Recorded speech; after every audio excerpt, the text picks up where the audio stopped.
never let them mold you. It's your piece of clay. It's your canvas, so mold or paint the picture the way you see it, not how others see it. The world's full of sheep, and the last thing it needs is another sheep. So change your direction, change your surroundings, make yourself uncomfortable, because comfort causes the spirit to die. Your heart is always long for passion. The minute you quit feeding it what it needs to pump is the minute that you sleepwalk to your own grave.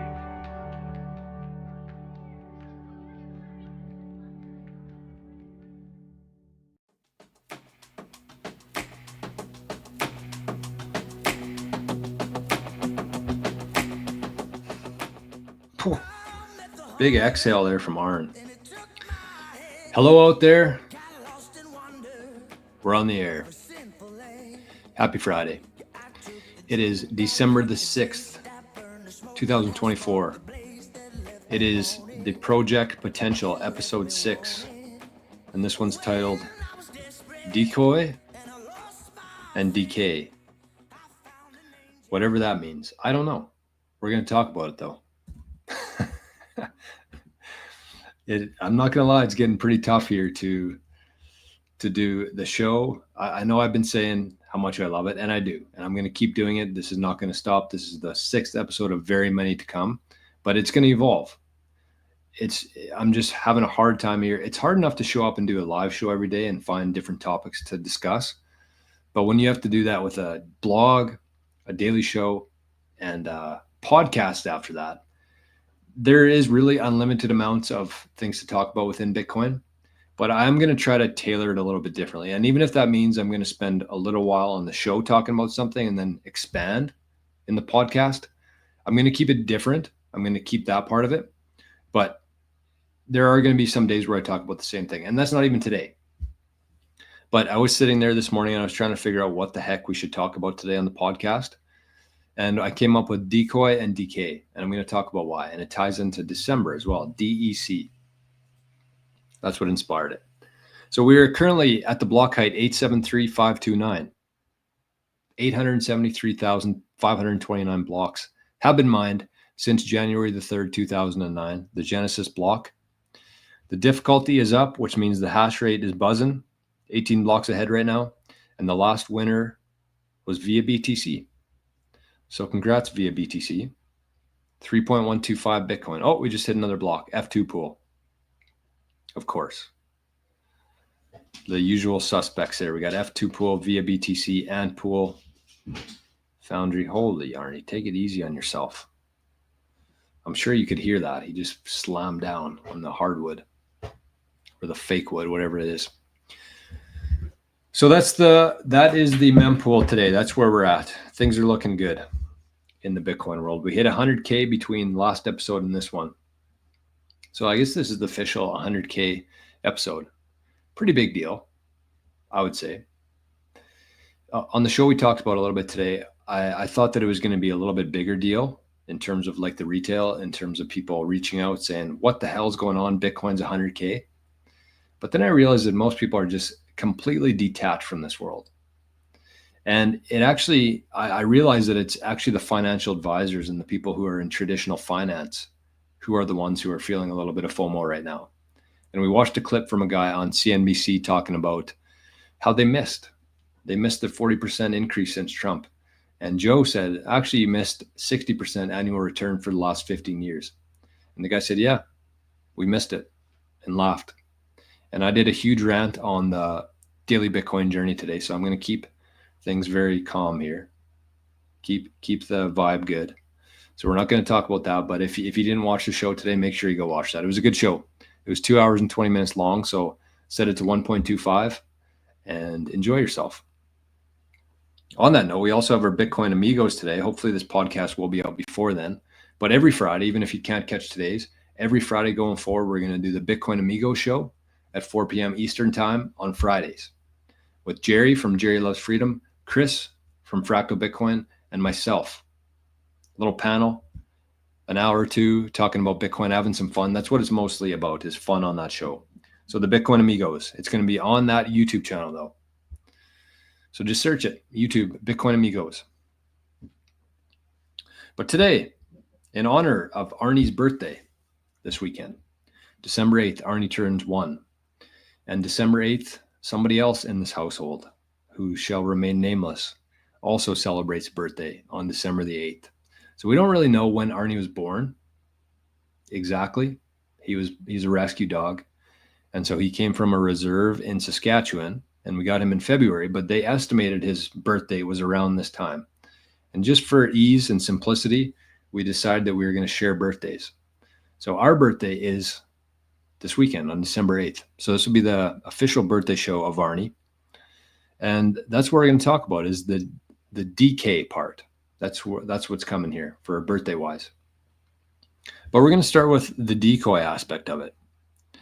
And this is something we've been doing our multi-generational wealth course over in the Living the Future community. And one of the shows I did was talking about passphrases and decoy wallets.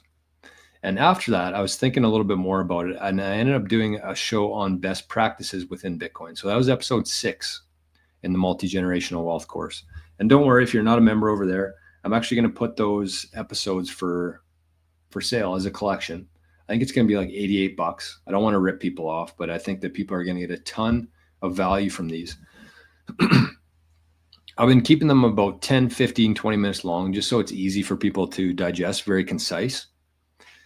And so I talked about decoy wallets. And one of the points I brought up on the best practices episode was how to really use decoy wallets. And this is something that even I was doing wrong. And so usually, when somebody who's been in Bitcoin for a few years, there's just 2 blocks I went through back to back just now. I guess I can't bring it up on the screen here, but Mara and Foundry just found 2 blocks within 10 seconds. So that's kind of cool. But anyways, I got to limit the distractions here. So one thing I talked about, and this was from my own experience, right? And usually this is what inspires a lot of my shows and a lot of my podcasts going into the future, is things that I learned.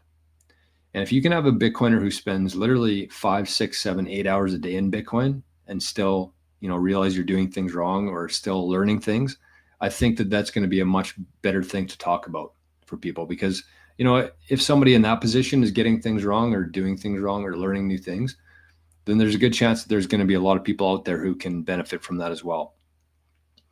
So with the decoy wallet there, the whole point of that is for you to keep your main Bitcoin stack, let's say 90, 95% of that, on your main hardware device.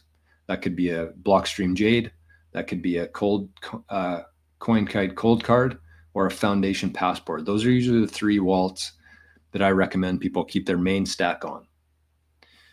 But then you have your decoy wallet. And the purpose of the decoy wallet is that if somebody breaks into your house, that's what you use as the decoy wallet. And so everything's good like that. It makes a ton of sense. Keep 95% on your main stack. You keep 5% on your decoy wallet. Everything's good. But what I was failing to really grasp of this whole thing is the visualization part of this. And this is what we talked about on a previous Project Potential episode. And I thought, if somebody actually broke into this house, where's the first place that they would go? To the safe. And if you have both of your wallets in there, and I know that seems like the best place for them is in a safe, a fireproof safe. But if you keep both of your wallets in there, then the decoy wallet's really not doing a whole lot. Right. So what I'm hoping to accomplish with this podcast today and with this theory here is that if you do have a decoy wallet, that's the one that you put in the safe. You keep your main stash hidden somewhere else. And I'm not suggesting you go into your backyard and bury it, but keep it somewhere else other than the safe, because that defeats the whole purpose of having a decoy wallet if you have both wallets inside the same spot. And it was actually, the visualization aspect of this that I was thinking through this whole thing and thinking about, if somebody broke into this house, they would go to the safe, and what would they find in there? So I know it seems kind of counterintuitive to use your safe like the place that protects your assets in your house for your decoy wallet, but that's the whole point of it. And that was the disconnect for me. And again, I'm thinking a lot of people will resonate with this and learn from this. There probably are people who, are smarter than me and who already thought about this. But I still think it's important to drive that point home, is that the decoy wallet is meant to be a decoy. So you want to put it in the spot where people are going to look, and you keep your other one somewhere else. So I guess just to close out on that a little bit, this might be a shorter show today, but that's okay. But the one thing I'd say is that if you are somebody out there who has like a cold card, and that's like your single point of failure there, that's your main hardware wallet that you use for your Bitcoin, or a Jade or whatever it is, I would encourage you to get a second one and get a decoy wallet. And some people might have ledgers that they've been using in the past. I have a Trezor that I've been using in the past that serves as a decoy wallet here now. But you could also just buy another one. And if you look at something like a Blockstream Jade, I'm going to put at the top of the show notes here, and I think it's been there every episode, but the Bitcoin starter kit, which includes a Blockstream Jade. And you don't have to buy that starter kit if you already have like seed plates, if you already have all that. You don't have to buy the starter kit, but you can buy a Blockstream Jade as a secondary decoy wallet from QuickBit. I mean, I'm obviously not going to make anything off of that, and I don't care. I don't think that's the point of this. But you should be looking at something like a Blockstream Jade, which also is very safe. It uses air gapped and it's very cost effective. I think that the Jade is the least expensive option there in terms of the hardware wallets that I recommend. So check that out. Again, even if you don't get the whole starter kit there with the stamp seed and the anvil and the hammer, just go to QuickBit and get yourself a Blockstream Jade for your decoy wallet. Or if you have like a Ledger now or a Trezor now, and you want to get, something like a Jade and steel, then go that route. But I wanted to put it on there for everybody to have quick access to. And you might be thinking like, well, why would I buy a Blockstream from QuickBit instead of Blockstream? And yes, absolutely. And I think that that's another point worth talking about here, is that if you are somebody who's looking at getting a hardware device, the places you should not be buying them from are like on a marketplace. Obviously nothing used. I hope I don't have to say that, but don't ever buy a used hardware device. Don't ever get it on marketplace. Don't buy it from like Amazon. Best Buy, maybe. Walmart, maybe. No, I would suggest not, though, because there's just too many things that can go wrong there between the retailer getting it and an employee, maybe a rogue employee who's very knowledgeable, whatever it is. So I would say in that case, lean towards the manufacturer. But in this case, in the case of Blockstream Jade, they actually tell their customers to buy from an authorized dealer like QuickBit. And the reason they say that is because, number one, it's much faster shipping. They have it in stock. QuickBit sends it in a day or two, so you get it very fast. The second one there, depending on what country you're in, might have to pay a lot of import fees. So from an authorized dealer like QuickBit, you don't have to pay import fees on that. So that saves you 20% or whatever it is from your purchase. And the third one there is the customer service part of things, right? So if you tried getting in touch with somebody at Blockstream, you're going to be waiting for a while. And who knows if you'll ever hear back from them.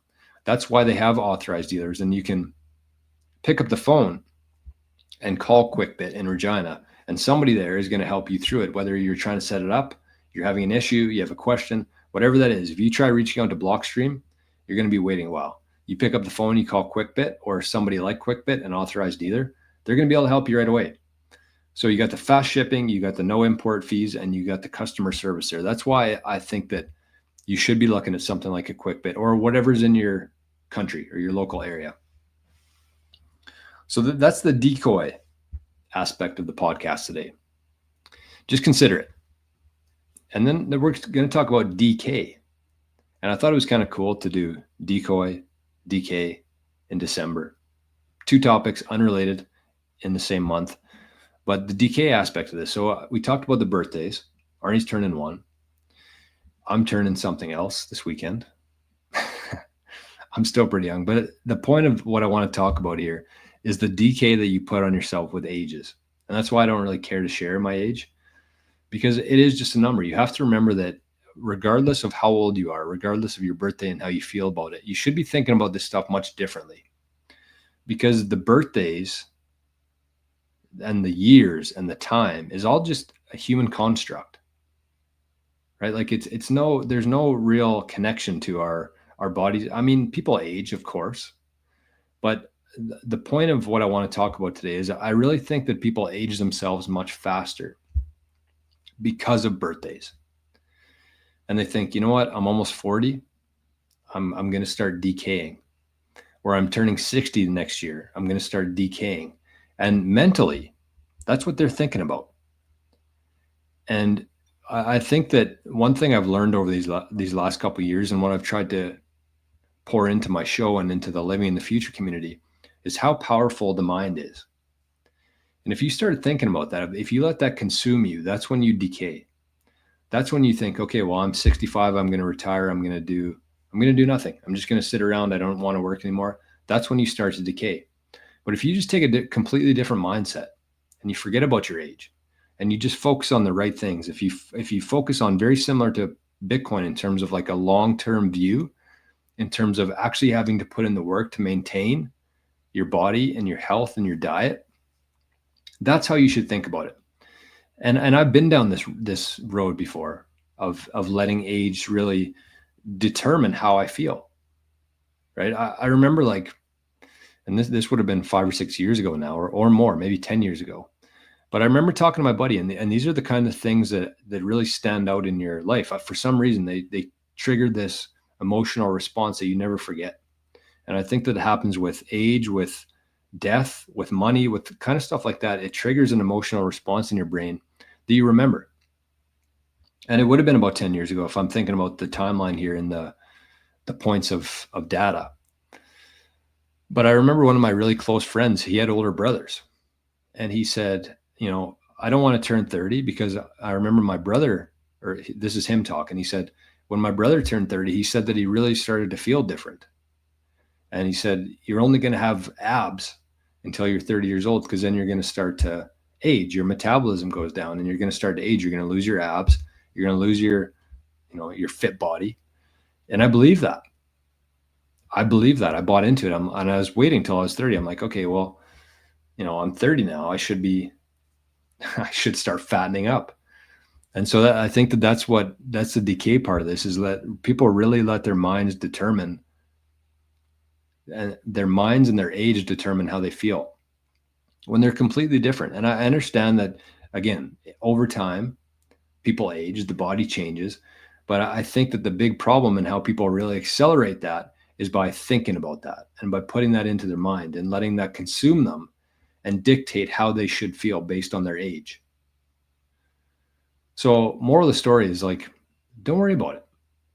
Whether you're turning 65, 75, 85, 25 this year, it doesn't matter. It really does not matter. It's a completely illusional human construct, a metric that people made up years ago to help us communicate and to be on places on time and all that kind of stuff. But it really has no real connection to your day-to-day and how you should feel. So that's it. That's today's show. It is a shorter one. It is Friday. We did a long show today, and we got another 4-hour show coming, or not 4-hour show, in 4 hours from now, another live show with the Bitcoin Amigos. So I forgot to mention this at the start, but there wasn't any boosts from episode 5, but there was a couple people who are streaming sats. So I want to say thank you to the people who did that. And the one thing I would encourage you here today is just let me know. Just send a boost in, because I can see the metrics here. I can see the analytics, and maybe people just aren't liking the show. I don't know. But this is kind of my only feedback loop now, is the boosts on Fountain. So if you've been enjoying it, if you have any constructive criticism or ideas or things that you want to be discussed in the future, send a boost in, or just say, I'm enjoying this podcast. Could be 100 sats, anything. Just let me know. That's the only way that I can get feedback now, is from the boosts. So if you enjoyed an episode, whichever one it was, let me know. And so happy birthday to Arnie this weekend. And if you feel like sending him any zaps for his birthday, if you're watching this on Living in the Future, you can see his QR code there. But if you're not, if you're listening to this on Spotify or Fountain, you can send him some sats to his wallet, which is adopted, which is like you adopt somebody, adopted son, SON 98 at walletofsatoshi.com. That's his wallet. Or you can just zap his NPub, whatever it is. But if you want to give him some birthday sats for turning one, then that's a very easy way to do it. So thank you once again for tuning into this. Thank you for listening to the episodes and the new podcast. And again, I'm excited. I think that this is going to give us another chance to talk in a non-interrupted fashion about the things that we love: Bitcoin, business, lifestyle, all this kind of stuff. Just betterment, self-improvement, being a little bit better than we were yesterday, having a little bit more sats than we had yesterday, and finding ways to really get the most out of this short life that we have. I saw today that we only have, the average person gets about 4,000 Fridays in their lifetime. 4,000, that's it. Kind of crazy. And some people get much less than that. And we never know when that number is going to end. And the only thing more scarce than Bitcoin is time. So enjoy yourself this weekend. And we'll talk to you on Monday or sometime next week. So thank you once again, and we'll talk to you next week. Bye-bye.